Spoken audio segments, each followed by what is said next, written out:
প্রশ্ন, বার্ষিক 5% হারে মুনাফায় 400 টাকার 2 বছরের চক্রবৃদ্ধি মূলধন কত? আমাদের বের করতে বলছে এখানে চক্রবৃদ্ধি মূলধন।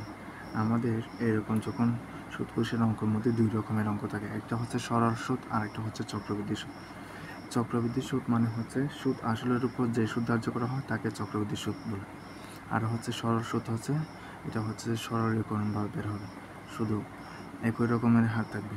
তাহলে এখানে যেহেতু আমাদের চক্রবৃদ্ধি বলছে, তার জন্য আমাদের প্রত্যেক বছর সুদের সাথে আসল যোগ হয়ে যে সুদ বের হবে সেটাই হচ্ছে চক্রবৃদ্ধি সুদ।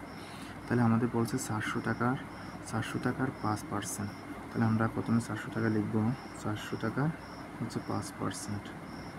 400 টাকার 5% মানে 5% মানে হচ্ছে 100 ভাগের 5।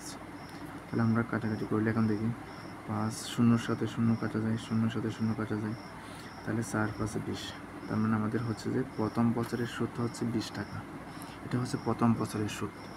এখন আমাদের বলছে চক্রবৃদ্ধি মূলধন যেহেতু বের করতে বলছে, তাহলে আসলের সাথে আমাদের এই সুদটা যোগ হবে। তাহলে হবে 400-র সাথে 20 যোগ করলে হয় 420।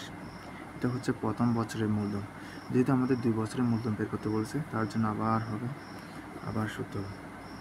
তাহলে আবার যদি 5% ধরি আমরা, শূন্য শূন্য কাটা যাবে, 5 দ্বারা 10কে ভাগ করলে হয় 2 বার, 2 দ্বারা 42-এ ভাগ করলে হয় 21 বার।